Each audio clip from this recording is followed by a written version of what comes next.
Alkitab saudara, sebagaimana yang saya sampaikan di akhir tahun dan di awal tahun, saya masih akan berbicara beberapa kali masih seputar tentang bagaimana menatap hari depan. Dan hari ini saya akan membahas kembali poin yang pertama di minggu pertama kemarin. Ada 3 poin kemarin. Dan saya akan memfokuskan lagi bagaimana poin pertama dari minggu pertama itu, yaitu bagaimana kita bisa berjalan bersama Tuhan. Amin. Saudara, hari-hari ini kita membutuhkan kita berjalan dengan siapa. Betul ya. Kadang-kadang orang sibuk bagaimana cara berjalan, kan gitu. Bagaimana sampai, naik apa. Tapi orang lupa berjalannya dengan siapa. Betul ya. Ya, bagaimana cara berjalannya memang menentukan. Tapi yang paling menentukan adalah saudara berjalan bersama siapa. Amin ya. Kalau saudara berjalan bersama Tuhan, maka saya percaya 2025 ini indah. Ya, saudara, begini ya, ramalan, prediksi, baik versi magic, kuasa gelap, ataupun versi para prediktor ya, secara keuangan, secara jasmania, saudara, itu memang pasti memprediksi semuanya tidak baik-baik saja. Kenapa saudara? Karena mereka melihat yang menyertai mereka. Perhatikan baik ya. Para misalnya apa istilahnya itu, yang memberikan prediksi-prediksi perakiraan cuaca misalnya, atau peramal. Bukan, kalau peramal kan sudah pasti. Pengamat. Aduh, susah sekali cari bahasanya. Ya, para pengamat itu kan memberikan sebuah prediksi-prediksi karena dia mengamati yang menyertai dia. Amin. Siapa yang menyertai para pengamat ini? Dunia. Siapa yang menyertai para pengamat ini? Fakta. Siapa yang menyertai para pengamat ini? Dosa. Itu ya. Tetapi saudara, Alkitab memang pernah menubuatkan bahwa langit dan bumi akan berlalu. Betul. Makanya kita tidak perlu terlalu takut atau terlalu bagaimana dengan prediksi pengamat-pengamat. Tetapi Alkitab berkata, kalau yang menyertai kita itu sesuatu yang hebat, penuh kuasa luar biasa, maka percayalah semua baik-baik saja. Jadi pastikan diri saudara, diri kita, gereja kita tahun 2025 ini harus semakin kuat. Karena kita sudah tahu kita yang menyertai kita dan kita berjalan bersama Tuhan. Amin. Buka Alkitab saudara dulu dalam Efesus 5 ayat 15 sampai 20. Dan hari ini selain kitab Efesus dari perjanjian baru, kita juga akan belajar dari seorang hamba Tuhan yang nubuatannya terjadi semasa hidupnya. Jadi ada banyak nabi yang nubuatannya ada yang terjadi, tapi ada yang menunggu ratusan tahun. Ya, Yesaya, Yeremia, Yeskel, nabi-nabi yang lain ada nubuatannya yang terjadi hari ini, tapi ada juga yang terjadi setelah ratusan tahun setelah dia meninggal. Tapi ada satu hamba Tuhan yang kita belajar hari ini, karena kita sekarang hidup di hari ini. Amin gak? Nah, kita belajar dari hamba Tuhan yang semua perkataan yang dia sampaikan terjadi selama hidupnya. Siapa namanya? Samuel. Jadi di tengah-tengah kita juga ada Nabi Samuel. Luar biasa. Kita buka dulu Efesus 5 ayat 15 sampai 20. Karena itu perhatikanlah dengan seksama bagaimana kamu hidup. Janganlah seperti orang bebal, tetapi seperti orang arif. Terus, dan pergunakanlah waktu yang ada. Wow. Karena hari-hari ini adalah jahat. 17. Sebab itu janganlah kamu bodoh, tapi usahakanlah supaya kamu mengerti kehendak Tuhan. 18. Dan janganlah kamu mabuk oleh anggur, karena anggur menimbulkan hawa nafsu, tapi hendaklah kamu penuh dengan roh. 19. Dan berkata-katalah seorang kepada yang lain dalam mazmur, kidung puji-pujian dan nyanyian rohani. Bernyanyi dan bersoraklah bagi Tuhan dengan segenap hati. Ayat 20, ucaplah syukur senantiasa atas segala sesuatu dalam nama Tuhan kita Yesus Kristus kepada Allah dan Bapa kita. Amin. Jadi Bapak Ibu luar biasa. Kembali ke ayat 15 sambil kita nanti belajar dari Samuel. Ternyata di akhir zaman ini saudara, bagaimana caranya supaya kita bisa berjalan bersama Tuhan. Ternyata ada yang kita tidak bisa menyerahkan perjalanan hidup kita kepada keadaan. Untuk bisa berjalan bersama Tuhan, saudara harus ambil keputusan. Coba coel temannya dulu, katakan ambil keputusan. Make a decision, betul ya? Ambil keputusan. Belum terlambat, masih baru ini, masih awal tahun ya. Masih minggu kedua, ambil keputusan dulu. Sambil khotbah berjalan, ambil keputusan. Keputusan apa yang harus saudara ambil? Ternyata keputusan tentang bagaimana hidupmu dulu. Amin. Untuk berjalan bersama Tuhan, saudara harus ambil keputusan dulu bagaimana hidup kita dulu. Karena kita akan berjalan dengan seorang yang hebat, dengan seorang yang maha kuasa. Kemarin sudah jelaskan. Dari banyak mahanya, yang paling umum atau yang paling bisa mencakup semuanya itu omnipotent, omnipresent, omniscient. Betul ya? Tuhan segala maha. Maha kuasa, maha hadir, maha tahu. Ya. Jadi karena kita akan berjalan bersama Tuhan yang hebat, berarti harus ambil keputusan bagaimana cara kita hidup. Amin. Nah, cara hidupnya itu bagaimana, saudara? Alkitab bilang jangan seperti orang bebal. Tetapi seperti orang arif. Kenapa dua ini dibandingkan? Ternyata di tengah-tengah arif dan bebal ada nggak? Ada. Kalau tidak arif, bebal. Ada nggak setengah arif? Saya sih senang sama bapak yang baju kuning misalnya. Tapi dia setengah arif. Kayaknya belum pernah saya menemukan ada statement setengah arif itu. Atau ada orang ketemu, aduh saya nggak suka sama bapak baju kuning. Kebetulan tidak ada yang baju kuning. Ada yang anak kecil, bukan bapak.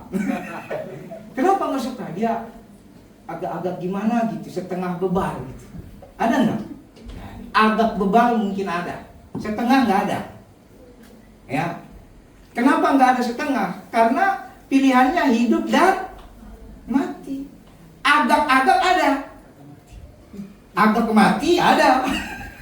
Berarti sudah di ujung tanduk itu, ya. Jadi sudah di ujung jurang. Jadi paling mungkin kayaknya agak-agak arif bisa, kayaknya agak-agak bebal. Oh itu banyak. Jadi saudara, intinya pilihan kita itu selama di bumi cuma dua ini, mau jadi orang arif atau orang bebal. Orang arif itu gak usah kita bahas lagi ya. Kita bilang takut akan Tuhan mendatangkan hidup. Orang arif itu orang yang mengasihi Tuhan, orang yang disukai manusia, itu orang arif. Orang arif pasti dikasihi Tuhan dan dikasihi manusia. Tapi orang bebal saudara, kita gak bisa bilang apa tanggapan Tuhan. Tuhan tetap mengasihi dia, menunggu dia bertobat. Tapi orang bebal, kita bisa nilai dari manusia. Manusia apa? Tidak ada manusia suka sama orang bebal. Betul? Orang bebal itu orang yang berulang-ulang jatuh dalam kesalahan yang sama. Yang kita bilang seperti babi kembali ke muntahannya, atau kubangannya, dan anjing kembali ke muntahannya. Jadi itu orang bebal. Jadi suka, jadi gini, bebal itu satu rasa suka dengan kebiasaan diri yang sebenarnya tidak berkenan sama Tuhan. Itu bebal. Ya. Jadi kalau ada orang Kristen nih, siapa saja, dan saya percaya di tempat ini tidak ada. Amin. Karena sudah berubah semua. Itu yang suka melihat segala sesuatu pakai kacamatanya. Itu tanda orang bebal. Ya, saya pernah khotbah dan sering sekali khotbah. Ada 3 kacamata yang harus kita perhatikan. Dalam hidup ini cuma ada 3 kacamata. Bilang temannya, 3 kacamata. 3 kacamata. Jadi 1 kacamata utama, 1 kacamata serap, 1 kacamata gaya. Jadi kalau saudara masih punya 1 kacamata, beli 2 lagi Pak. Ya, Rema beli 2 lagi. Bilang sama bapakmu ya. Kalau baru 1 beli 2. 1 buat apa? serap, satu buat gaya. Nah, bukan itu kacamata yang saya maksud ya. Ada 3 kacamata yang sepanjang hidup pasti kita gunakan. Tapi saudara, bukan gunakan untuk dipakai, gunakan untuk kita memahami. Yang kita pakai harus hanya 1 kacamata. Coba bapak dan ibu dan mama ini, ibu dan anak ini baku pakai kacamata. Coba Reno pakai kacamata mana? Tambah lagi, bisa nggak pakai 2 kacamata? Nggak bisa. Atau ibu yang, bapak dan ibu silakan. Bisa nggak? Pasti kacau. Orang Kristen banyak sekali percaya Yesus, tapi dia pakai 2 kacamata. Coba dulu. Nah, nggak apa-apa karena ini anak pendeta. Ayo, anak pendeta, silakan pakai kacamata mama pendeta. Pakai 2. Coba. Apa yang terjadi nak? Bukannya jadi baik, tapi jadi apa? Pusing buram. Percayalah kalau dia naik motor, wah itu sudah. Daun dia pikir lubang, jalan dia pikir pohon, itu kacau semua. Itu pasti nabrak. Ini saya harus kasih tahu. Kacamatanya apa saudara? Yang pertama, manusia selalu memakai kacamata yang dibangun oleh setan. Kacamata yang diberikan oleh setan. Setan selalu membangun prediksi-prediksi yang tidak benar dalam hidup kita. Setan selalu membuat kita menyalahkan sesuatu. Mulai dari menyalahkan orang, menyalahkan diri sendiri, bahkan sampai menyalahkan Tuhan.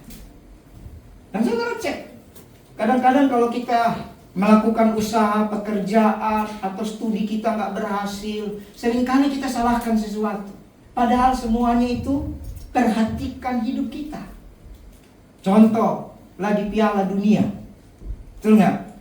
Saudara kebetulan memang suka bola, nggak ada salahnya ya. Selama hobi itu dalam batas-batas yang manusiawi, silahkan. Tidak punya hobi juga bahaya.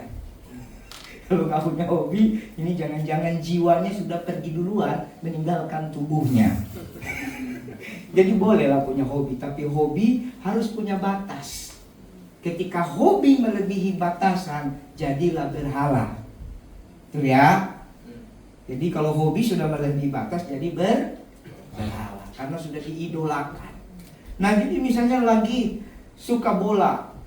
Jadi pas Piala Dunia dia bilang, selama ini kan saya jarang nonton bola, padahal saya suka bola. Piala Dunia saya nonton. Piala Dunianya pas UAS. Tahu UAS? Ujian akhir semester. Pas lagi negara yang dia dia suka itu, misalnya Brazil, mainnya jam 4 pagi. Sementara dia harus sekolah jam 6 pagi. Gitu. Galau nggak? Galau. Tapi karena dia bilang, sekolah tiap hari ada. Ini penyakit manusia. Sekolah tiap hari ada. Sepak bola, Piala Dunia 4 tahun sekali ya. Wah, udahlah. Akhirnya dia begadang dari malam. Dia coba tidur. Biasa begitu. Dia coba tidur cepat jam 9. Nggak ngantuk-ngantuk. Kan gitu. Nggak bisa tidur. Akhirnya matanya melek. Sampai jam 4 pagi. Singkat cerita, kan 2 jam itu bola kan. Sama istirahat. Jam 6 selesai bolanya. Jadi anak ini tidak tidur dari malam sampai pagi. Lalu dia mandi buru-buru, tetap harus sekolah. Sampai di sekolah dia bingung jawabnya. Apakah perbedaan, apakah antonim dari dosa misalnya? Gol 3-1 jawabannya. jadi bingung dia. Nomor 2, misalnya pertanyaan apa? Pertanyaan sekolah. Ibu kota Australia misalnya begitu. Argentina. Kenapa? Karena sudah mengantuk. Singkat cerita, 1 minggu kemudian hasil ujiannya keluar. Nilainya 0 besar. Senang dia karena telur kan. Lalu bapak mamanya marah-marah. Biasanya anak yang seperti itu cari gara-gara. Pasti dia akan bilang, gara-gara Piala Dunia pak. Piala Dunia gak ada salah. Piala Dunia sudah diprogramkan oleh FIFA ya. oleh perkumpulan bola mungkin bertahun-tahun sebelum piala itu. Dia sudah ditentukan harus datang, harus diselenggarakan jam sekian selama 1 bulan di negara mana, betul? Ya Anda yang menentukan hidup Anda.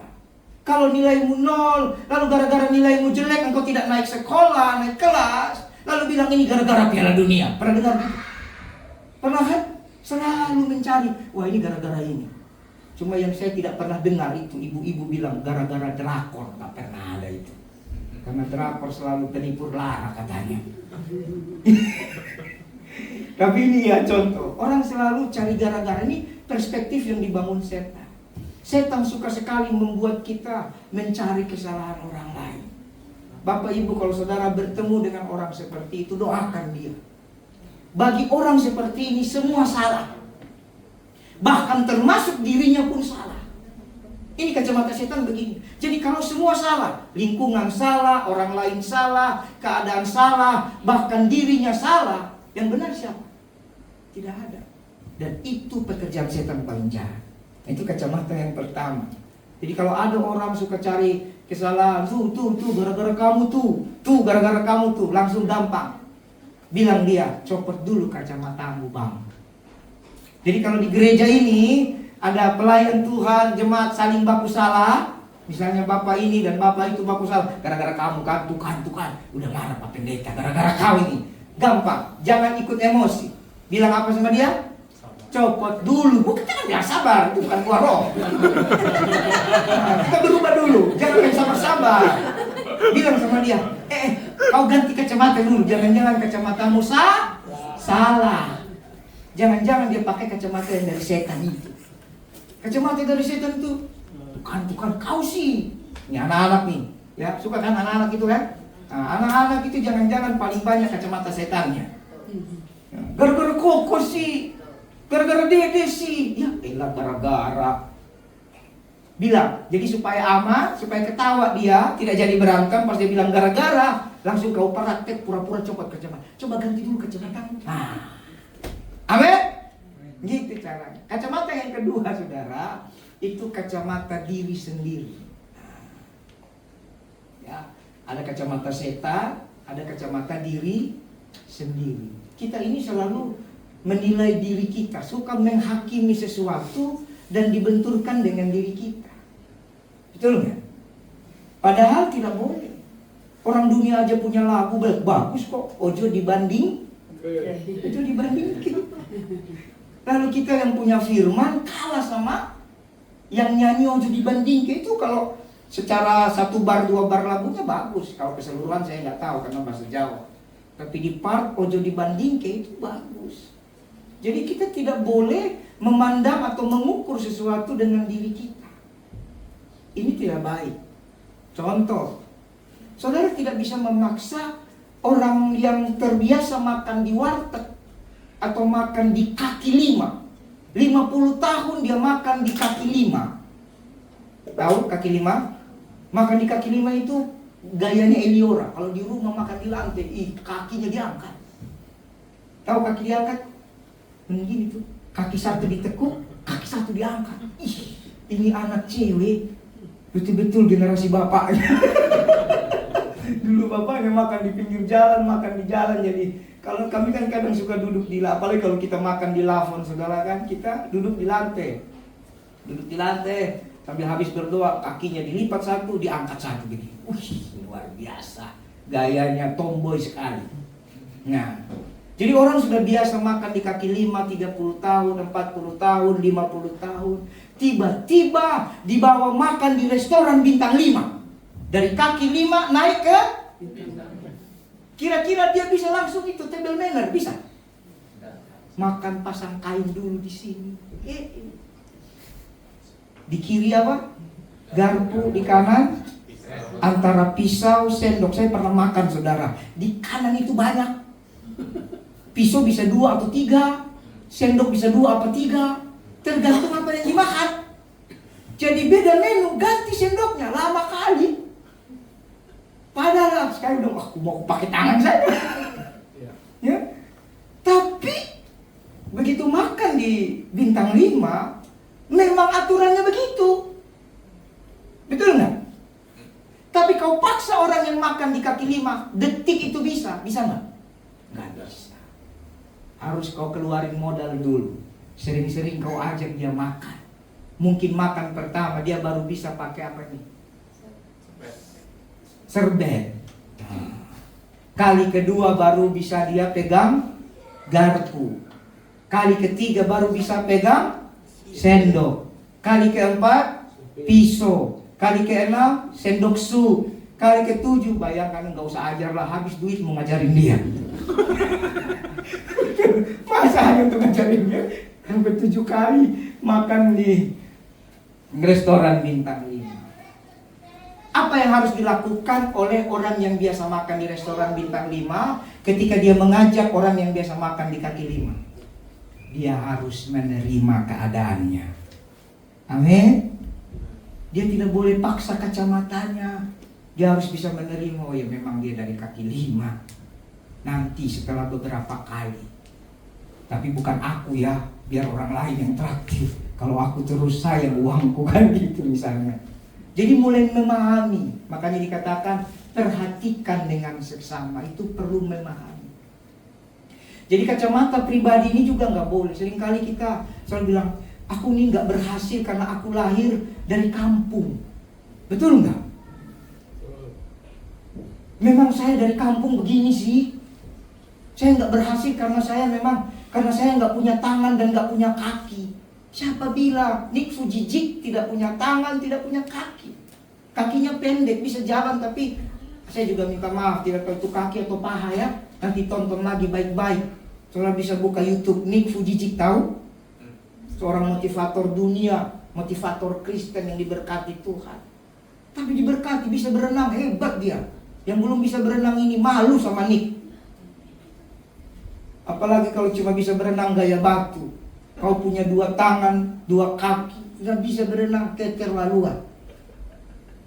Nick tangannya itu, maaf, Tuhan memberkati beliau. Jadi pakai Tuhan, diurapi Tuhan, memberkati banyak orang. Tangannya itu kan mungkin cuma berapa senti, betul? Kakinya saya tidak tahu apakah sampai ke telapak kaki atau hanya paha, saya tidak tahu, nanti nonton lagi ya. Kadang saya tidak suka memperhatikan detail-detail itu dan tidak ada maksud ini, tapi saya maksud adalah memberkati beliau. Hebat. Mari kita jadikan dia seorang motivasi bagi kita. Seringkali kita bilang, saya suku A, suku B, gara-gara kami memang suku A begitu, makanya saya miskin begini. Saya terlahir dari keluarga miskin, makanya saya miskin. Emang kalau lahir dari keluarga kaya pasti kaya? Enggak juga, saudara. Saya lahir dari suku ini, nggak boleh, saudara. Gara-gara ini nggak boleh. Lihat diri sendiri. Coba dulu aku S1 ya. Coba dulu aku S2, ini gara-gara aku cuma sampai SMP, aku cuma sampai SMA, makanya hidupku begini. Ini kacamata diri sendiri, ini juga ditunggangi oleh setan. Amin. Tapi dia berfokus kepada diri kita. Ini nggak boleh. Jadi kacamata ini juga nggak baik, saudara. Betul? Jangan pernah pakai kacamata diri sendiri. Seringkali kita menilai orang pakai takaran kita. Makanya Alkitab bilang, barang siapa menghakimi, kepadanya akan ditakarkan sebagaimana dia menghakimi orang itu. Jangan pakai kacamata kita untuk melihat orang. Saya mendoakan orang puluhan tahun. Saya tidak tahu ada ratusan atau ribuan orang yang saya layani. Sepanjang hidup saya melayani Tuhan. Dari muda sampai hari ini saya melayani Tuhan. Memang awal-awal melayani saya ada kesombongan, pastilah. Saya ajar saudara. Saya selalu membenturkan, oh dia nggak kayak saya. Betul yang Alkitab bilang. Doa orang Farisi, aku bersyukur ya Bapak, aku tidak seperti orang itu. Aku selalu memberi persembahan. Aku selalu melakukan ini, aku selalu melakukan ini. Tidak seperti dia. Waktu kita lagi semangat, kadang-kadang kalau tidak benar hubungan dengan Tuhan, kalau citra diri kita belum dipulihkan, kita juga suka menilai orang lain loh. Suka membandingkan diri kita dengan orang lain. Tuh kan, paling tidak aku lebih baik dari bapak yang baju biru ini. Kan selalu begitu. Padahal itu jebakan Batman. Itu jebakan setan, saudara. Tapi bertahun-tahun mulai terus saya melayani, makin banyak saya baca Alkitab, makin banyak saya habis di hadirat Tuhan. Saudara, hanya berubah kalau semakin banyak air matamu jatuh di hadirat Tuhan. Semakin sedikit air matamu jatuh di hadirat Tuhan, dan semakin sedikit firman yang kau baca, percayalah, kau boleh Kristen puluhan tahun tapi perubahanmu sedikit. Karena kita ini manusia berdosa, selalu menilai sesuatu dengan diri kita. Begitu saya mulai banyak di hadirat Tuhan, dikit-dikit mau belajar berdoa. Kalau orang sekarang gak punya pekerjaan kan, cari tongkrongan, betul nggak? WhatsApp temannya, telepon, bro lagi di mana? Di sini. Kosong nggak? Kosong, gue juga kosong nih, bete nih. Kongkoyo, ayo. Ujung-ujungnya bikin dosa kan? Minimal dosa apa? Pas minum kopi nggak ada duit, dompet gue ketinggalan, padahal ada. Itu alasan supaya ditraktir. Ya kan? Lalu temannya juga bohong, uangnya tidak ada. Akhirnya gesek kartu kredit. Oh, hati-hati. Kalau saudara punya kemampuan finansial, kebijakan finansial menggunakan kartu kredit, silahkan, itu baik kalau mengerti. Tapi kalau nggak ngerti, hati-hati, itu pisau bermata dua. Ya, tergantung siapa yang pegang. Bahaya. Banyak anak-anak muda gaji nggak seberapa, terlilit utang. Gara-gara apa? Kartu kredit. Kartu kreditnya gara-gara apa? Gaya hidup. Kemarin saya dari Medan, dari Minje, ada anak-anak muda saya doakan, masih kuliah saudara. Bapak mamanya sampai entah mau bingung lah, mau buat apa. Punya utang 60 juta. Bapaknya bilang, anak ini setiap hari kami kasih jajan, uang semester kami kasih. Kita kasih kendaraan, semua dikasih. Tapi kok bisa punya utang 60 juta? Sampai mamanya bilang ini, beli motor kau nak? Enggak. Apa kau DP mobil? Enggak. Beli tas mewah? Enggak. Kemana uang? Enggak tahu. Ternyata punya cek tagihannya didatangi ke bank. Senin, Starbucks. Selasa, kopi kenangan. Rabu, janji jiwa. Kamis, Solaria. Jumat, semua jenis makanan. Gaya hidup saudara. Tidak salah, silakan, itu tempat makan yang baik, itu bagus, kopinya enak. Apalagi kalau yang beli model saya gratis, kan traktiran semua saya ini. Silakan, enak. Tapi kita harus perhatikan diri kita. Sudah. Mampu nggak? Kalau mampu, puji Tuhan. Amin. Silakan, kalau punya uang silakan, tidak ada yang larang. Saling memberkati kan? Mereka bikin usaha supaya ada yang beli, betul nggak? Saya doakan juga kalau bisa jemaat kita ada yang buka Starbucks, kopi kenangan, Solaria, somai gembira, dan segala macam. Kita doakan. Tapi Anda mampu nggak? Kalau tidak mampu, ya sudah, perhatikan hidup kita. Belilah di tempat yang kita mampu. Ya mungkin ya kopi pinggir jalan tidak seterkenal kenangan. Kalau ada kopi kenangan, kita carilah yang setengah lebih murah dari kenangan. Namanya kopi memori, kan gitu. Ya kan? Kalau pengen sekali janji jiwa terlalu mahal, kita carilah yang setengah atau seperempat dari kopi janji jiwa. Carilah kopi janji abang, kan gitu. Kan kalau janji jiwa berapa ya? Misalnya ya 20.000 ya, misalnya yang termurah. Carilah yang 10.000. Kopi-kopi juga. Cuma memang janji abang udah punya nama. Salah. Janji jiwa lebih punya nama daripada janji abang. Ya tidak apa-apa kan. Kau bukan cari nama, kau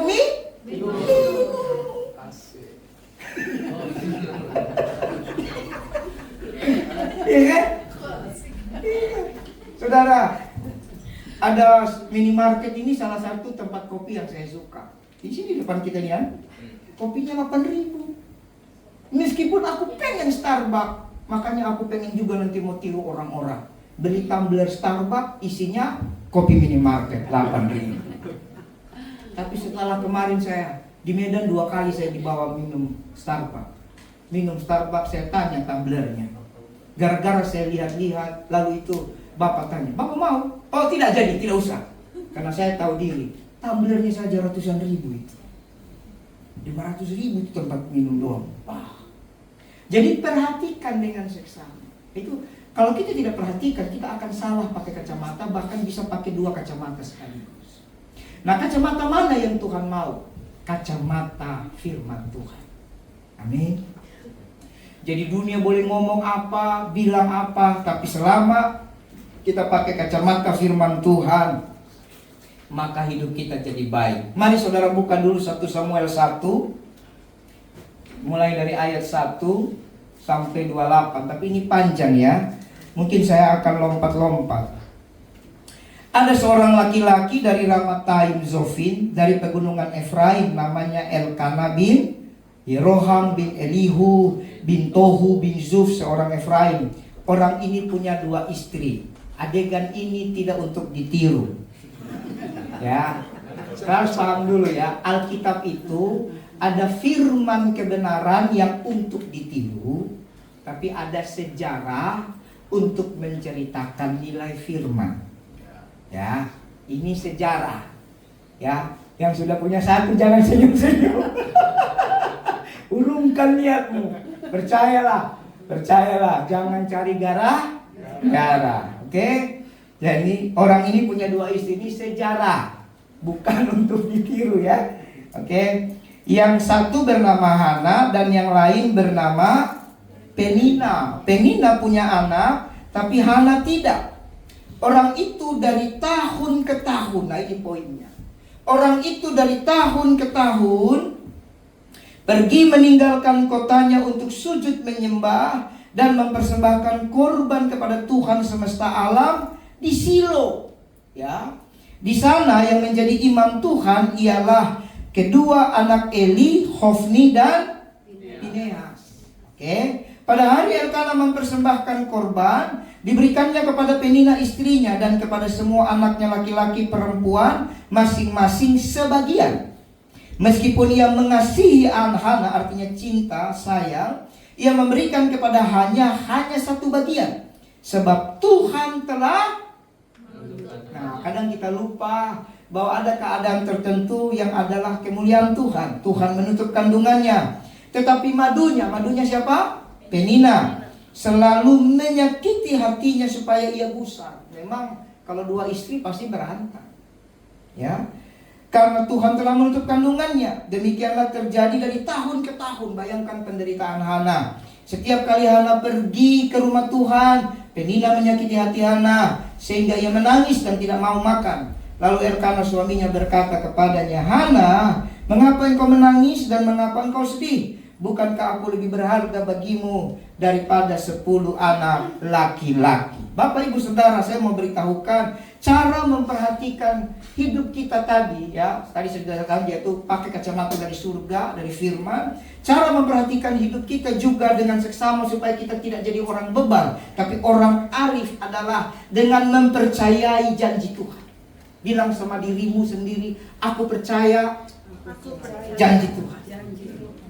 Kenapa Hana meskipun disakiti oleh Penina tahun demi tahun, meskipun dia belum juga hamil, tapi dia tetap setia pergi ke rumah ibadah di Silo.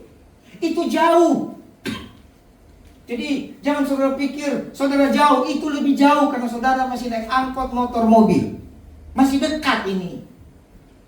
Itu jauh, dan setiap kali dia datang mempersembahkan korban, itu bukan sedikit.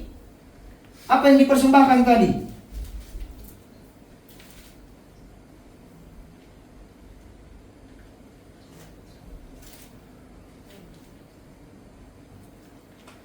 Korban kepada Tuhan, macam-macam korbannya. Biasanya lembu sapi, betul? Jadi waktu dia datang tuh mempersembahkan 1 ekor lembu, berapa duit itu? Ada lembu yang 1 juta? Enggak ada. Lembu itu ratusan juta bisa loh. Puluhan juta paling enggak. Ya kalau sudah pakai acara adat itu bisa sampai 1M, 2M kan? Ada namanya lembu putih atau kerbau putih. Dalam upacara saudara kita itu saudara harus siapkan ratusan kerbau biasa dan minimal harus ada 1 kerbau putih. Kerbau putih itu paling murah sekarang itu di kisaran 1 sampai 2M. Orang rela. Padahal itu sebenarnya adat-adat meniru dari firman. Iblis curi kan gitu. Ke adat orang tidak marah, ke Tuhan orang marah-marah. Beda kan? Jadi Hana setiap kali datang ke rumah Tuhan, dia memberikan persembahan. Kenapa? Karena dia percaya sama janji Tuhan. Bahwa orang yang datang kepada Tuhan pasti didengar oleh Tuhan. Jadi sepanjang 2025, bagaimana supaya kita berjalan bersama Tuhan, saudara? Perhatikan cara hidupmu dengan apa? Percaya setiap janji dan firman Tuhan. Kita belajar dari Hana, ya. Dan bicara percaya berarti harus saling mendukung. Contohnya begini, kita belajar dari keluarga bukan Samuel ini, Elkana. Betul ya? Saya mau beritahu saudara kenapa kita harus belajar dari keluarga. Karena akhir zaman yang paling dihancurkan oleh setan, keluarga. Keluarga adalah gereja terkecil yang dibentuk oleh tangan Tuhan sendiri. Dan itu yang paling disukai oleh setan untuk dihancurkan. Jadi kalau Anda dalam satu keluarga, apapun hubunganmu, suami istri anak, atau hanya suami istri, atau hanya anak dan orang tua, tidak ada masalah. Ketika ada satu orang percaya janji Tuhan, belajar saling mendukung. Jangan saling menjatuhkan. Saya menemukan ada dalam keluarga, baik suami istri atau suami istri anak atau kakak beradik, giliran yang satu percaya janji yang Alkitab aja yang kau pegang. Emang kau makan Alkitab itu? Pernah dengar begitu? Dikit-dikit doa. Emang makanan jatuh dari langit? Saya mau kasih tahu ya. Pernah nggak makanan jatuh dari langit? Pernah. 40 tahun pun. Jadi jangan bilang nggak mungkin jatuh dari langit. Bisa. Amin. Jadi harus saling mendukung. Ketika Hana belajar setiap tahun datang kepada Tuhan, apa yang dilakukan Elkana ketika Hana sedih? Elkana dukung Hana. Apa katanya tadi? Hana, mengapa kau menangis? Ayat 8. Mengapa engkau tidak mau makan? Mengapa hatimu sedih? Bukankah aku lebih berharga bagimu daripada 10 laki-laki? Maksudnya anak laki-laki. Artinya dukung. Bapak ibu, kita nggak tahu. Siapa tahu yang lagi cinta sama Tuhan istrimu. Kalau dia lagi cinta sama Tuhan, mungkin ngalami hadirat Tuhan 3 bulan, 4 bulan, 6 bulan, setahun. Bapak-bapak jangan matikan dia punya semangat, dia punya kerinduan sama Tuhan dengan gara-gara doa nggak masak kau.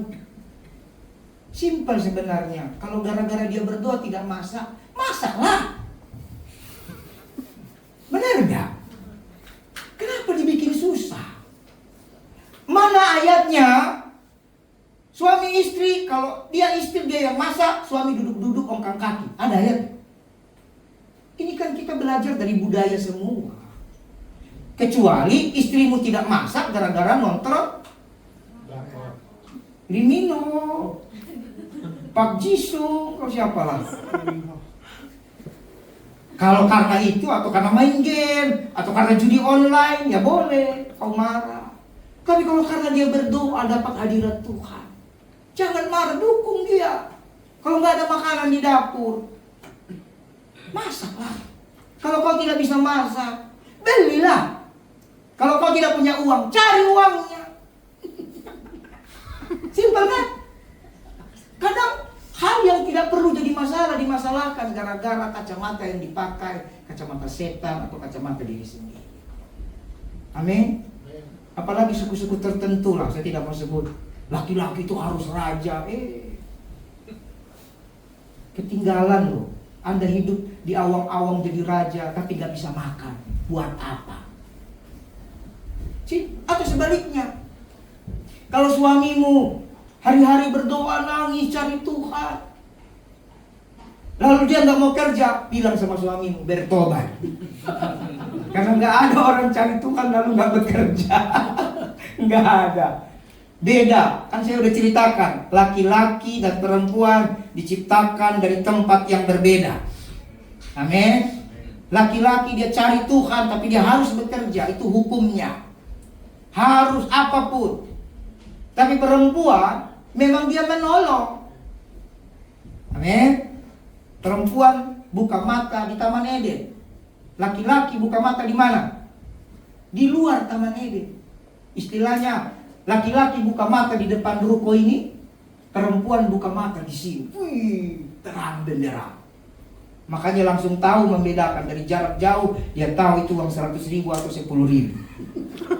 Karena terang. Laki-laki di depan, dia masih meraba-raba. Ini uang berapa nih? Atau jangan-jangan bukan uang. Kan gitu. Jadi Bapak Ibu, laki-laki dan perempuan sama-sama cari Tuhan. Tapi hakikatnya berbeda, saudara. Ya, diciptakan Tuhan berbeda. Jadi kalau laki-laki cari Tuhan nangis-nangis, dia harus ingat. Dia juga butuh menafkahi istrinya. Amin. Kalaupun dia tidak kerja mungkin 1 hari biasa lah itu, 2 hari biasa lah itu. Tapi kalau sampai 365 hari, panggil pendeta, kalau perlu panggil polisi. Berarti ini sudah tidak sayang istri. Kalau 1-2 hari, 3 hari ya biasa lah. Mungkin 2-3 hari, 3 malam. Kan? Betul nggak? Tahu-tahu 3 hari main game. Keluar dari kamar goyang-goyang sendiri.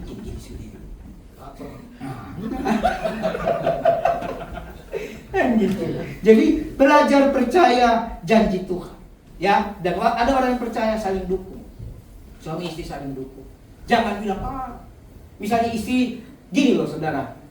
Misalnya saudara suami istri punya pergumulan di tahun ini, saya ajar langsung nih. Lalu saudara berdoa. Kadang-kadang Tuhan bicara lewat istri, tapi kadang istri takut ngomong karena dia tahu suaminya dominan. Paham nggak? Sehingga ketika suaminya dominan, dia bilang, nanti kalau aku ngomong gak ada gunanya kok. Ini juga salah. Kamu berdua sekarang jadi satu, jadi gak ada yang dominan. Amin? Gak ada yang dominan. Kadang-kadang Tuhan berbicara kepada sisimu yang sebelah, supaya engkau dikuatkan Tuhan. Atau sebaliknya, kadang Tuhan bicara lewat suami. Istri jangan, mungkin gak cocok sama istrinya. Kadang perempuan merasa berat kali ini. Jangan saudara, kita sama-sama. Yang penting pasti ada apa namanya di sini, ada sensor. Roh Kudus itu taruh sensor. Ada damai sejahtera. Damai sejahtera bukan berarti nyaman. Jangan salah ya. Sama seperti gini. Siapa di sini yang enjoy baca Alkitab? Masa? Kalau papi nggak paksa aja, udah baca nak, lupa. Percayalah saudara, sedikit sekali orang enjoy baca Alkitab. Karena memang tidak bisa enjoy. Tapi baca Alkitab, waktu kamu baca Alkitab, baca firman, kamu nggak akan bisa enjoy. Tapi kamu akan dapat yang namanya joy dari Tuhan. Tahu? Enjoy dengan joy itu beda. Kalau kamu baca Alkitab nunggu enjoy, nggak dapat, percayalah. Apalagi berdoa nunggu enjoy, lebih susah lagi. Tapi waktu kamu mau baca, kau akan dapat joy. Waktu kamu mau berdoa, kau akan dapat joy. Jadi jangan tunggu joy, jangan tunggu enjoy. Baca dan doalah, maka joy yang datang. Karena enjoy itu daging, betul nggak? Nggak ada enjoy itu dari kebenaran, nggak ada. Ya, kita lihat lagi satu ayat, kita lompat lagi. Kita belajar dari keluarga ini. Ayat 9. Pada suatu kali setelah mereka habis makan dan minum di Silo, artinya di rumah ibadah itu, berdirilah Hana sedang Imam Eli duduk di kursi dekat tiang pintu bait suci Tuhan. Zaman dulu begitu ya. Jadi sambil menyambut atau sambil keluar, imam itu duduk di depan pintu. Istilahnya memberikan sambutan atau mengantarkan para jemaat. Dan dengan hati pedih, ia berdoa kepada Tuhan. Wow. Jadi siapa namanya? Hana berdoa di depan pintu. Kenapa? Nanti kita belajar tabernakel. Masa liturgi, masa prosesi sudah selesai. Betul nggak? Tapi hatinya belum selesai. Pergumulannya kepada Tuhan belum selesai. Dia masih mau berdoa sama Tuhan. Tapi hukum perjanjian lama, kalau acara sudah selesai, keluar dari rumah ibadah. Zaman dulu begitu. Makanya dia harus berdoa lagi di depan pintu. Maka syukur kepada Tuhan, kita sekarang sudah tidak ada hukum itu. Dengan matinya Yesus di kayu salib, tabir bait suci terbelah. Amin. Saudara mau doa 24 jam di gereja, boleh. Yang penting jangan tinggalkan gereja sebelum kau puas. Jangan tinggalkan hadirat Tuhan sebelum kau puas. Nah, banyak kita punya pergumulan, tapi lagi mau berdoa, pikiran cabang-cabang. Lagi mau masuk hadirat Tuhan, lihat jam, aduh aku sudah harus ke sana. Aduh. Bagaimana Tuhan? Bagaimana kau memperhatikan hidup dengan seksama? Belajar dari Hana, mamanya Samuel. Amin. Ternyata dia di depan pintu berdoa menangis. Kita baca lagi. Terseduh-seduh. Tahu terseduh-seduh itu gimana? Saya menemukan hanya 2 orang, hanya 2 peristiwa yang membuat kita bisa menangis terseduh-seduh. Pengalaman pribadi saya. Dan saya lihat, saya tanya sama teman-teman dan segala macam. Hanya 2. Yang pertama, kehilangan orang yang dicintai. Apapun itu, pacar, suami, istri, anak. Yang kedua, hadirat Tuhan. Yang lain tidak ada. Jadi nangis terseduh-seduh cuma 2 itu. Ya. Kehilangan orang yang dikasihi, kemudian hadirat Tuhan. Waktu bapak saya meninggal, mama saya meninggal, saya nangis terseduh-seduh. Wah itu, waduh berat kayak aduh. Nah seperti itu juga lah orang yang masuk hadirat Tuhan, karena rindu sama Tuhan. Nah saya ingin saudara mengalami itu. Amin. Bagaimana caranya? Terus. Meskipun acara udah selesai, kamu masih hadirat Tuhan, izinkan Tuhan terus melawat engkau. Nyanyi terus dulu di gereja kami di Taman Lang, saudara, ada banyak orang kalau lagi lawatan.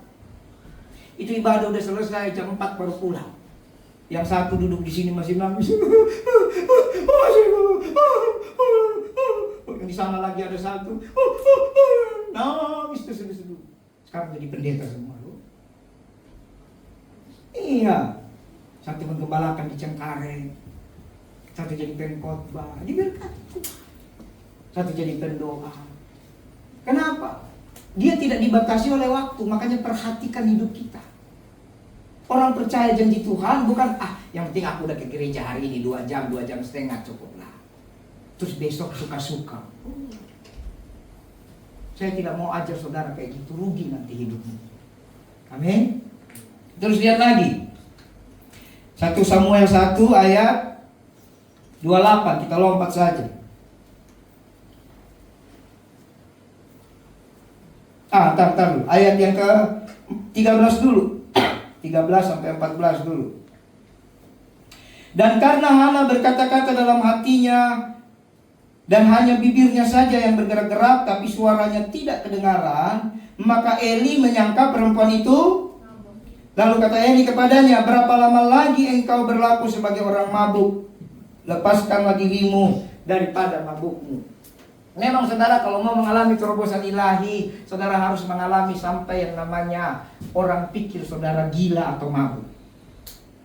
Kalau saudara belum mengalami itu, percayalah, masih jauh dari mengasihi Tuhan, mengalami nangis terseduh-seduh. Ya, ini mungkin saudara awam dengarnya, tapi saya harus sampaikan. Sampai nanti orang merasa bahwa saudara lagi mabuk.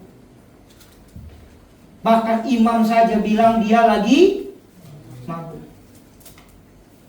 Kalau saudara belum, ini yang namanya kalau bahasa kami tergila-gila dengan doa. Sudah ada? Ada yang sudah tergila-gila dengan doa? Belum ya? Orang tergila-gila dengan doa ketahuan.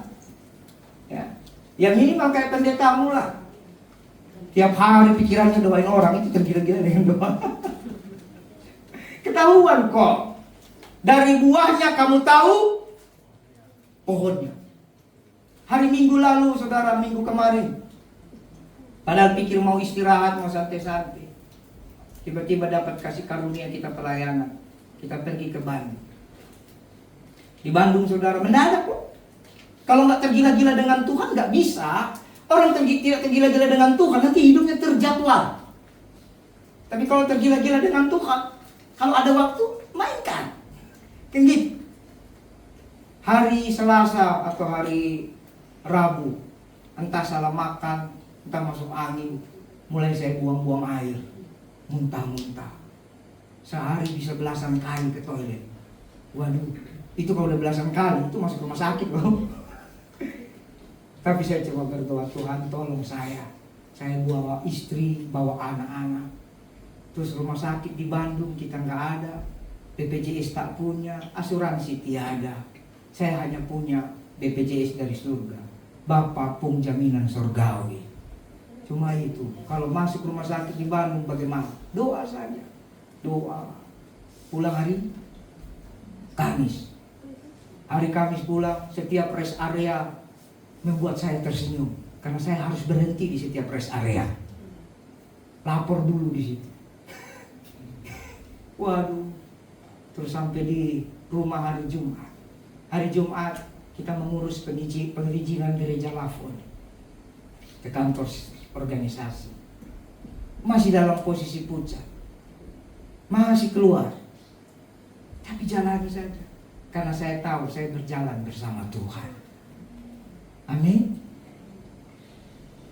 Hari Sabtu pagi-pagi sore ya kita Natal kemarin, keren Natal. Tepuk tangan dulu, Natal kita keren. Puji Tuhan. Tuhan hadir di Natal. Anak-anak diberkati Tuhan, semua diberkati Tuhan. Masih pucat kalau saudara lihat ya, kemarin masih lelah. Tapi jalani saja. Jangan mengeluh. Kita perhatikan hidup kita, tapi kita belajar percaya kepada janji Tuhan.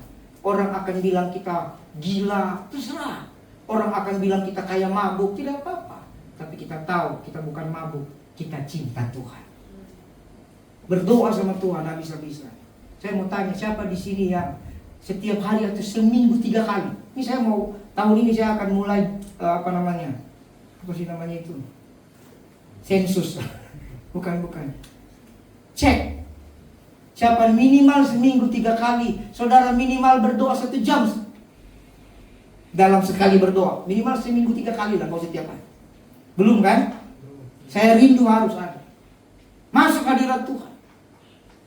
Karena kalau berjalan bersama Tuhan, kekuatanmu hanya waktu engkau menyerahkan hidupmu sama Tuhan.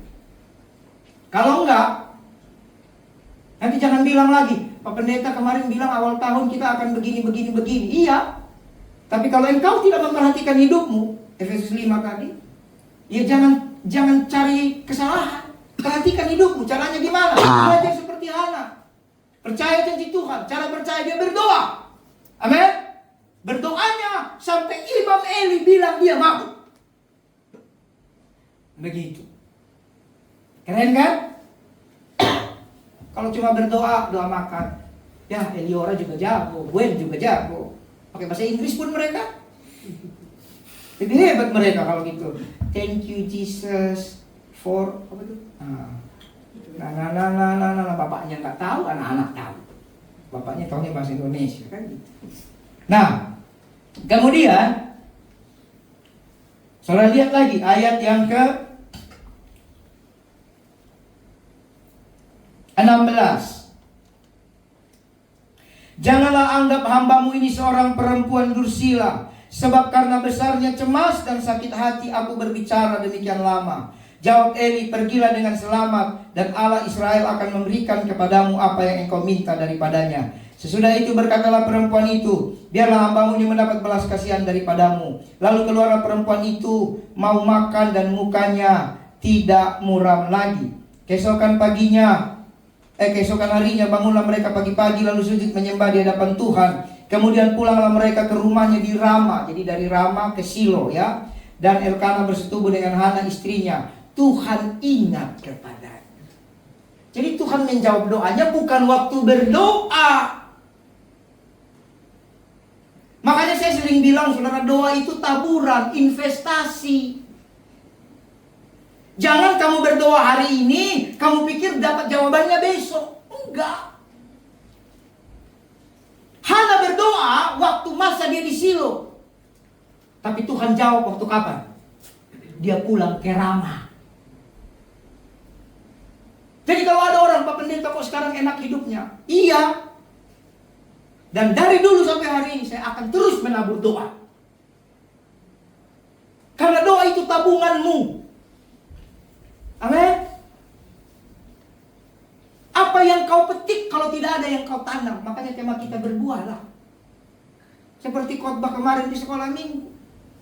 Bagaimana berbuah kalau ditanam di pohon yang di tanah yang tidak baik?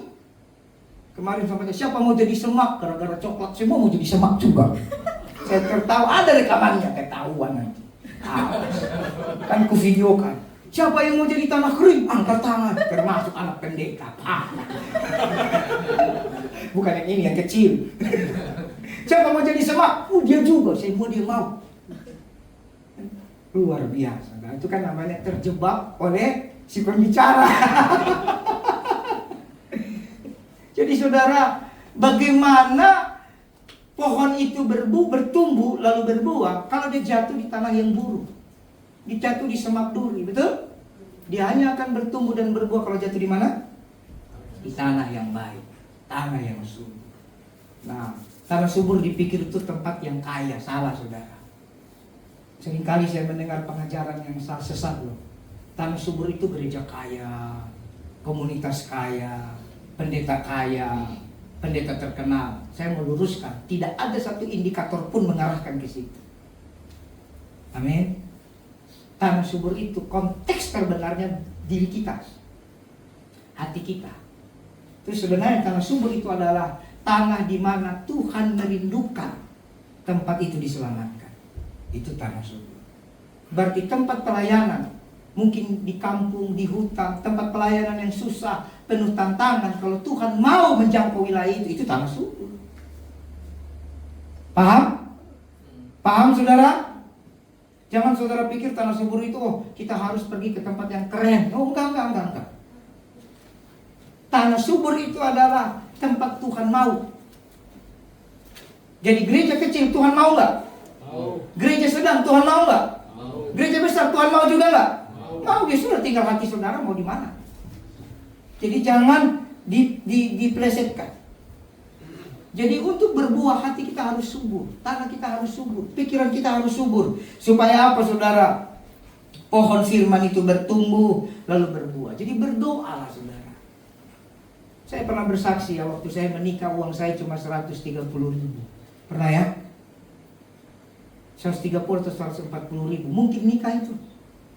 Tidak mungkin saudara. Tapi ada tabungan yang tak kasat mata, yang saya sendiri tidak tahu bahwa itu tabungan. Hari-hari saya cuma berdoa. Saya ingat prosesnya. Saya tidak akan bersaksi soal pernikahan. Ya, awal saya mulai sungguh-sungguh sama Tuhan, saya pernah berdoa begini. Tahun berapa itu? Tahun 2000 atau tahun 2000 atau 2001 atau tahun berapa? Saya berdoa bilang begini. Tuhan, kuserahkan cintaku padamu. Kembalikan pada waktunya. Itu lagi suka-sukanya berdoa. Jadi lagi terseduh-seduh dengan Tuhan. Sebenarnya seperti sudah tidak mau lagi berumah tangga. Gak ada pikiran saya. Dan itu mungkin selama bujangan ada 2-3 kali saya ucapkan itu. Nanti 2004 lagi saya ingat itu. Tuhan, kuserahkan cintaku padamu. Kembalikan pada waktunya. Wah.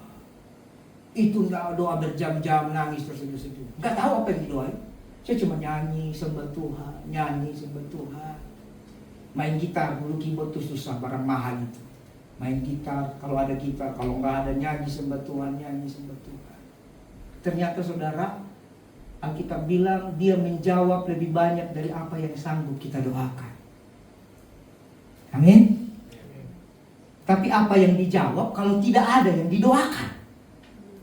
Penyakit orang Kristen tidak mau berdoa tapi suruh Tuhan jawab. Benar nggak? Ini saya serius kok. Tuhan nggak pernah jawab saya. Lalu Tuhan bilang, mana surat doamu? Dia panggil Mikael misalnya ya. Mikael atau Gabriel. Mikael, siap. Mana surat doanya si Dodi misalnya? Cari. Nggak ada Pak. Coba yang 10 tahun lalu. Tolong sama Gabriel. Gabriel bantu Mikael. Gabriel juga cari. Nggak ada Pak. Ada samar-samar. Apa itu samar-samar? Tintanya nggak jelas. Kok bisa samar-samar? Ya doanya nggak jelas. Artinya tidak mau berdoa. Anda orang Kristen percaya Tuhan, tidak mau berdoa, tapi suka minta sama Tuhan, bilang tidak dijawab. Tuhan hanya menjawab kalau kau berdoa. Amin. Ini cuma apa? Yang penting ibadah. Ibadah ini beda dengan doa. Ini bukan doa. Dalam ibadah kita ada doa, tapi sedikit, makanya samar-samar. Betul nggak? Ada doa pembukaan, doa pemimpin pujian, doa berkat. Beda itu. Tapi minta, itu tanda kamu percaya. Saya paling sebel sama orang Kristen. Nggak perlu saya minta. Bertobat. Tuhan yang baik saja ulang-ulang bilang, minta. Kalau hidupmu nggak berubah, berarti kau tidak pernah minta. Amin? Saya minta kok. Tapi saya tidak tahu kalau saya minta. Kenapa? Saya begitu merasakan waktu terseduh-seduh itu rasa dekat dengan Tuhan. Ini kesaksian pribadi supaya saudara belajar. Baca Alkitab, nyanyikan 1-2 pujian, dekat sama Tuhan. Seperti Hana tadi. Begitu waktunya tiba, ya tentulah harus bersetubuh. Maaf, tidak mungkin tidak bersetubuh tiba-tiba lalu pulang dari Rama. Maka Hana mengalami hadirat Tuhan dan dia mengandung dari Roh Kudus. Maka ada Yesus pertama sebelum Yesus dari Maria, kan begitu? Enggak gitu. Ini konteks manusia. Lalu bersetubuhlah dengan istrinya, Tuhan ingat. Orang yang berdoa Tuhan ingat. Saya seringkali dalam pelayanan, dalam hidup, dalam rumah tangga, ada masalah-masalah yang saudara nggak tahu. Tapi tiba-tiba ada mujizat, itu karena Tuhan ingat. Apa yang dia ingat? Air matanya waktu dia datang enak sekali.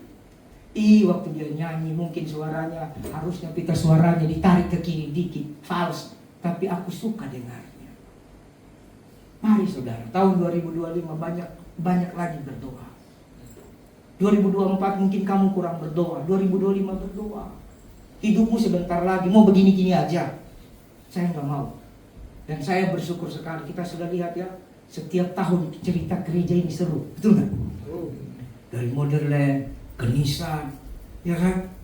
Lagi enak-enak di Nisan diizinkan ibadah Padang, kan? Pindah-pindah, kan? Benar nggak?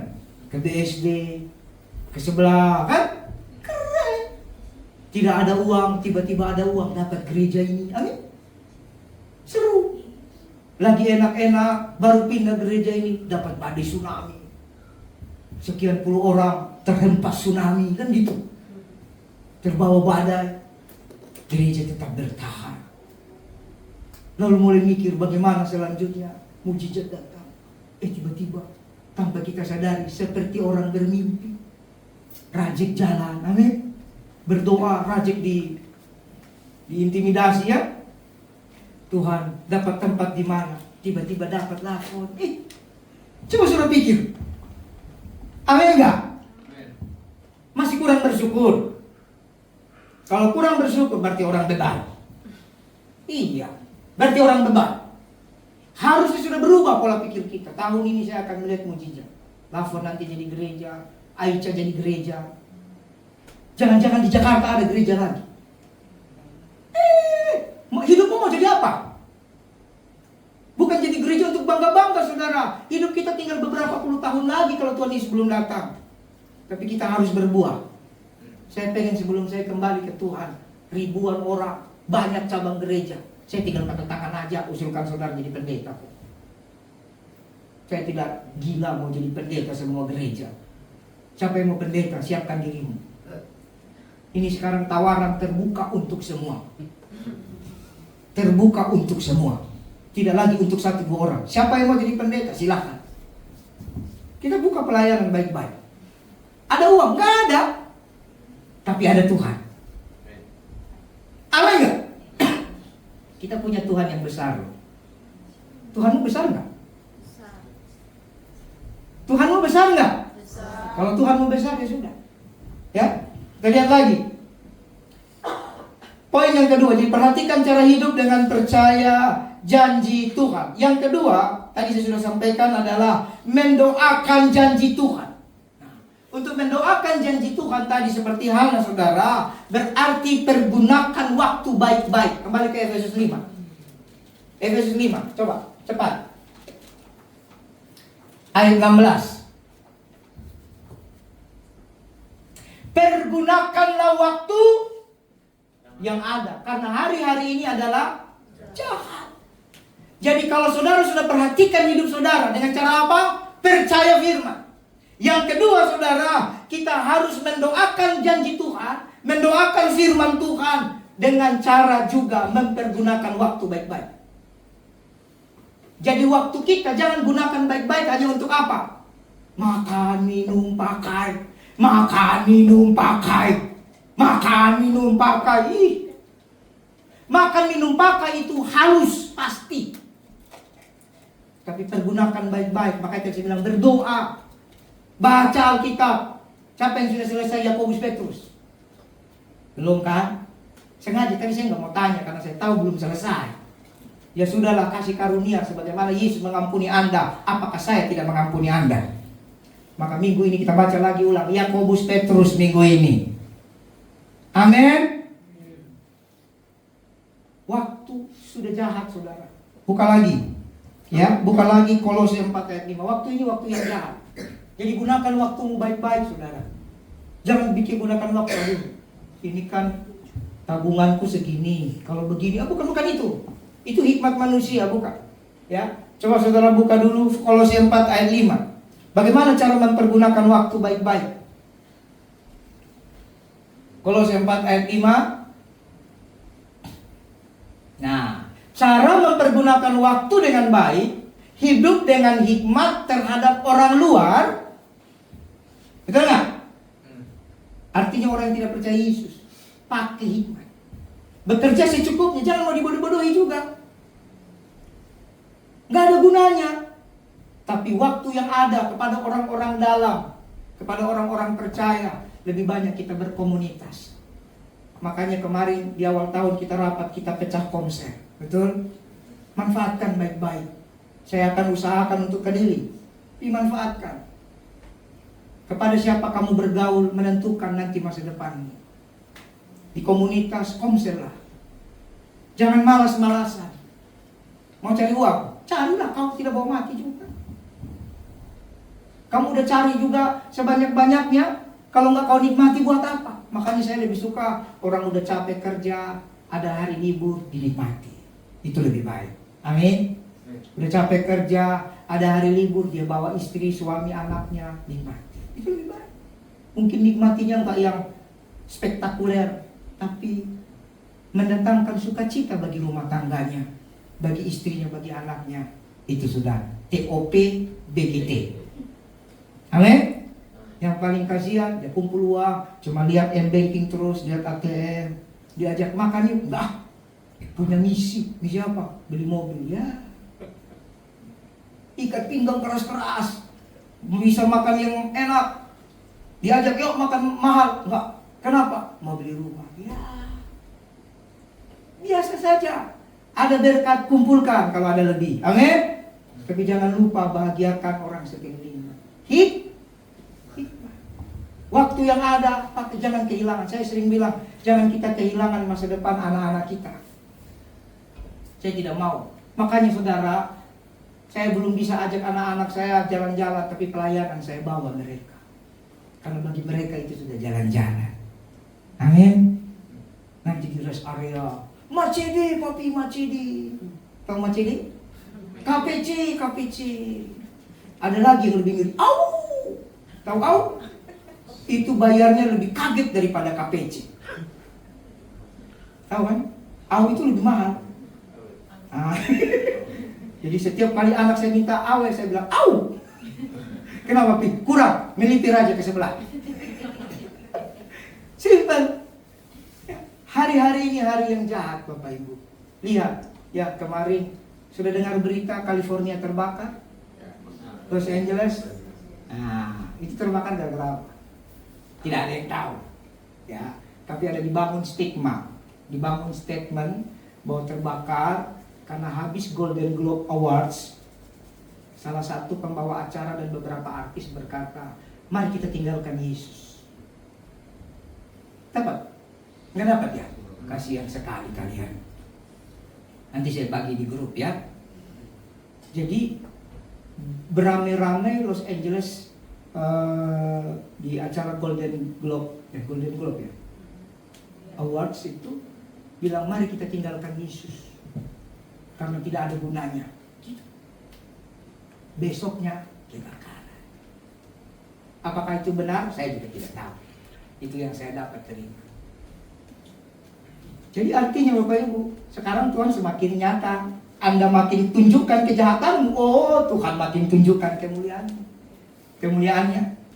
Jadi kalau ada orang berani menantang Tuhan, mau kita buktikan siapa lebih hebat, oh nanti lihat.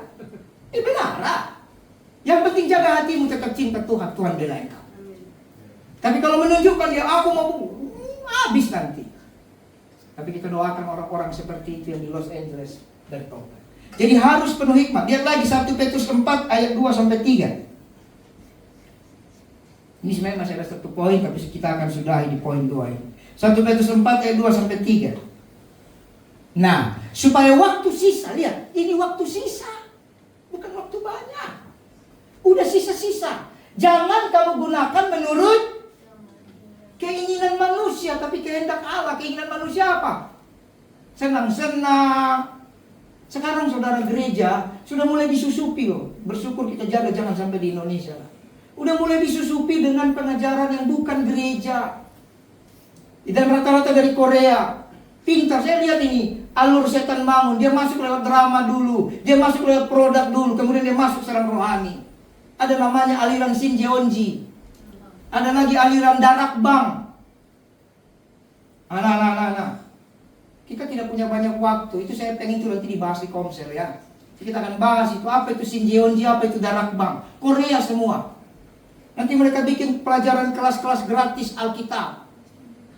Segala macam difasilitasi, dikasih ongkos, dikasih transport, dikasih makan. Waduh, dikasih uang, dikasih segala macam. Darak Bang juga begitu. Makanya bersyukur gereja kita sederhana, bukan pakai kekuatan yayasan ABC, cuma pakai kekuatan Tuhan. Setiap minggu kita makan. Amin.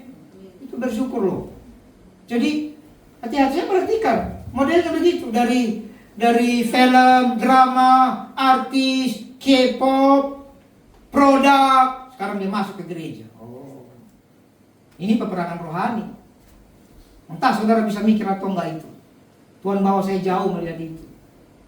Nanti habis Korea masuknya apa? Jepang. Lihat aja. Banyak Kak. Beberapa tahun lagi nanti model penyesatan atau kacau-kacau dari Jepang. Nanti akan mulai, nanti sudah lihat. Nanti akan mulai sampai kemarin pelatih kita ini Korea kan. Indonesia dipenuhi dengan Korea, tidak salah. Hal-hal baik itu. Kalau hal baik oke. Amin. Tapi ini sudah mulai masuk. Saya perhatikan begitu cara setan menyusup supaya halus. Begitu caranya. Nanti Jepang lagi. Nanti mulai apa? Teknologi dia saja. Nanti teknologi Jepang naik lagi. Nanti mulai bikin mobil listrik nanti. Dia aja nanti. Mulai artis-artis Jepang datang lagi nih. Lagu-lagunya. Mulai. Kemarin sudah lihat ya yang kita rapat lagu Korea itu kan? G.O.D. Apa dia? Jesus is. Lalu Yesus gini-gini di atas sama malaikat. Yeah, G.O.D. is in the house. Yeah. Kan enggak gitu nyembah Tuhan saudara. Amin. Jadi hari ini saya mau ajar saudara, mumpung awal tahun. Saya rindu sekali saudara, jangan gunakan waktu yang sisa menurut keinginan manusia. Hari ini mulai sangkal keinginanmu. Bilang sama dirimu, saya sangkal diriku. Ya, minggu depan saya akan sampaikan arahan. Sebenarnya minggu ini, cuma karena saya kurang sehat, jadi kayaknya belum bisa. Minggu depan kita akan mulai puasa bersama. Ya, benar lah. Saudara mau ikut silakan, tidak juga tidak apa-apa. Bisa pegang betul saya sampaikan. Saudara atur, ketika kita akan puasa skip sarapan. Jadi habis makan malam, saudara skip sarapan. Saudara bisa buka jam 10, jam 11, jam 12, jam 1 sesuai kekuatan saudara. Gampang kan? Tapi goalnya mau belajar dekat dengan Tuhan. Tapi minggu depan kita mulai. Ya, nanti saya akan sampaikan, saya khotbahkan dulu baik-baik supaya saudara ngerti. Ini saya pengen beberapa hari dipulihkan kesehatan dulu. Jadi, tapi menurut kehendak Allah. Orang arif pasti mengenal kehendak Allah. Orang yang percaya janji Tuhan pasti tahu kehendak Allah. Orang yang mendoakan janji Tuhan pasti tahu kehendak Allah. Amin. Jadi hari ini saudara, di tahun 2025, mari berjalan bersama Tuhan. Kita belajar, sebenarnya masih banyak ini. Minggu depan kita lanjutkan. Kita belajar dari Samuel. Ini belum dari Samuel, masih dari Hana. Kita masih belajar dari Hana, bahwa Hana berdoa, dia percaya sama Tuhan, dia perhatikan hidupnya. Orang marah, orang salah paham, dia perhatikan hidupnya. Dia tetap berdoa di situ. Amin. Jadi saudara juga perhatikan hidup saudara. Apa janji-janji Tuhan dalam hidupmu? Doakan baik-baik. Kata pergunakan waktu yang ada, pergunakan untuk berdoa. Pergunakan untuk melayani Tuhan. Mulai minggu ini Komsel mulai jalan. Puji Tuhan, minggu lalu sudah berjalan yang dari Puri, dan minggu ini semua berjalan. Syukur-syukur tiap minggu. Kalau belum bisa per 2 minggu juga tidak apa-apa. Tapi nanti saudara lihat, kalau sudah ketemu, pengennya ketemu terus. Amin. Yang cek gereja Cikoko jalan ya Bu, tempatnya di sini terus, tidak apa-apa. Gak ada ayatnya pindah-pindah tempat. Mau pindah boleh, mau tetap di situ boleh. Jadi nanti yang gereja Elis, Willis, LC datang, dicari hari yang terbaik, komunikasi, hari yang paling nyaman buat mereka apa. Komsel nggak lama kok, paling 1 jam, betul nggak? Saya pengen semua komsel, yang Tanjung Priok komsel, Kelapa Gading komsel, Pasar Kemis komsel. Nanti tahu-tahu kita bertumbuh. Jalani aja, lihat aja, perhatikan. Setiap saya ngomong nanti lihat, pasti jadi. Tapi jalani. Tuhan Yesus memberkati. Mari kita berdoa.